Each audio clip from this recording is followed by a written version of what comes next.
Every single night, ancient Chinese rest their heads on a pillow made of solid, glazed porcelain, hard as a dinner plate, cold as a winter window. That was a normal night's sleep for millions of people.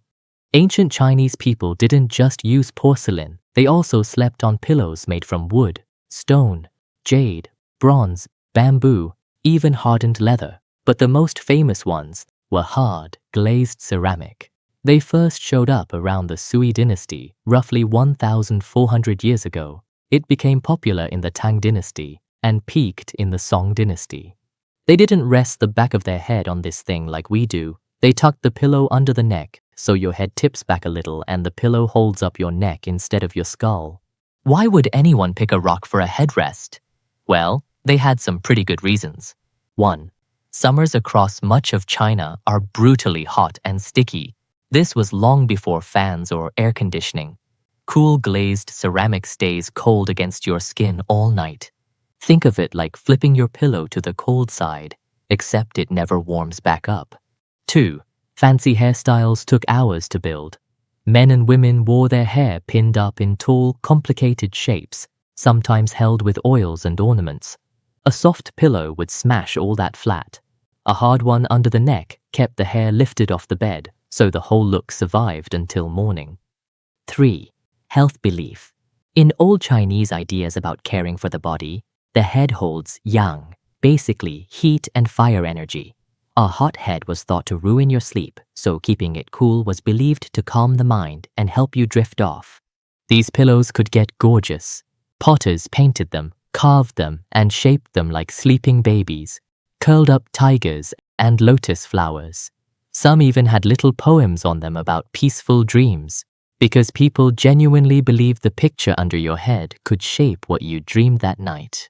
In a famous tale from around the year 800, a poor young scholar meets a Taoist at a roadside inn and moans that his life is going nowhere. The Taoist hands him a special pillow and tells him to take a nap. The scholar dozes off and lives a whole lifetime inside his dream. He gets rich, gains power, marries well, watches his grandkids grow up, and works. Then he wakes up, and almost no time has passed. The innkeeper's pot of millet isn't even cooked yet. The lesson here is, all that fame and fortune you chase your whole life can vanish as fast as a quick nap. People loved that story so much, it's still a common saying in China today. So where did all this sleeping actually happen? If we go back far enough, the answer is really simple: the floor. For a long stretch of early Chinese history, people slept on woven mats laid over the ground, made from bamboo, reeds, or straw. Sitting on a mat was so normal that whole rules of good manners grew up around it, like slipping off your shoes and kneeling politely. The bed, when it finally arrived, started out low, just a short wooden platform you'd lay your mat on top of. Over the centuries, beds grew up. I mean that literally. Furniture got taller. Chairs pushed out the floor cushions, and beds became serious works of craftsmanship. By the Ming and Qing dynasties, a wealthy family might sleep in what honestly looked like a tiny wooden room, a tall frame around the mattress, draped in curtains, sometimes with a little porch at the front holding a table or a stool. Pull the curtains shut and you had a private bedroom tucked inside your bedroom. Those curtains weren't only for show. They blocked cold drafts, they gave you privacy in a crowded house, and kept the bugs out. Curtains don't do much when it is 40 degrees below outside and even higher in northern China. The answer to this was called the Kang. This is like a wide raised platform made of brick and packed clay, taking up a big chunk of the room. Sounds like a plain old sleeping platform, right? It's hollow inside, with a maze of little tunnels running through it, and it connects straight to the kitchen stove in the next room. So when the family cooks dinner, the hot smoke from the fire doesn't just rush up the chimney and vanish.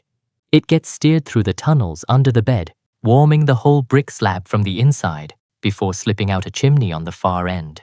The top of the Kang sits at around 40 degrees Celsius, nice and toasty, and it holds that heat for hours, sometimes the whole night, long after the cooking fire has died out. It turned leftover cooking heat into a warm bed. People have been building these for around 2,000 years, since at least the Han Dynasty, and you can still find them warming homes in the countryside today. There's an old northern China saying that a Kang makes up half the house. That's really not far from the truth. The Kang wasn't only a bed. During the day, it was the warmest spot in the whole home, so the family did pretty much everything on it. They set a low table on top and ate their meals up there. Kids did their lessons, grandparents napped, and folks sewed and gossiped to pass the time. A guest you respected got the warm Kang as the seat of honor. At night, the bedding came out and it became a bed. In the morning, it got folded away and turned right back into the living room. There was just one catch. With all that smoke flowing nearby, families had to keep the flues clean because a blocked one could leak deadly fumes while everyone slept. People knew the danger and minded that fire carefully every night. These beds were everywhere. Even in the early 2000s, surveys counted tens of millions of them still keeping well over 100 million people warm through the winter. Down South China, where winters are milder but still damp and chilly, people had their own bag of tricks. A favorite was a round metal or ceramic flask filled with hot water, sealed up tight and shoved under the blankets to warm the bed. Basically, a hot water bottle, hundreds of years before the rubber kind existed. They would wrap it in cloth so it wouldn't scald them, then press their cold feet against it. Then came the mosquitoes. Hot, wet summers mean swarms of the things, so a net hung over the bed was a must for anyone who could afford the cloth. Rich families slept behind soft silk gauze. Poorer folks made do with rougher fabric and burned dried herbs to smoke the bugs out of the room before lying down. A whole lot of ancient Chinese people swore by one simple bedtime habit you might actually want to steal: soaking your feet in warm water right before bed. It cost almost nothing, felt amazing after a long day in the fields, and was believed to help you sleep deeper. Honestly, not bad advice at all. Before clocks were common, Chinese towns ran on a night watch system. Watchmen, usually in pairs, walked the dark streets banging a gong or knocking two wooden blocks together, calling out the time along with little warnings. They split the night, roughly 7 in the evening to 5 in the morning, into 5 chunks called watches, each about 2 hours long. You'd hear them go by and know exactly where you were in the night. The first watch, around 7 to 9, was the reminder to put out your fires and candles before bed.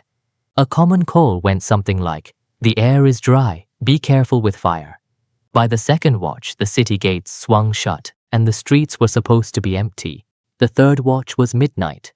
The Chinese phrase people still use for the dead of night comes straight from this watch. Many cities ran a strict curfew. After a certain hour, you simply weren't allowed to be out wandering. Get caught on the street with no good excuse and you could be arrested on the spot. The watchmen were the only ones who roamed freely, which means they saw everything that happened after dark. They were the town clock, the fire alarm, and the night patrol, all rolled into one or few guys with a stick and a gong.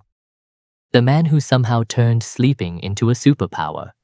His name was Chen Tuan, a Taoist master who lived more than 1,000 years ago. He was called the Sleeping Immortal.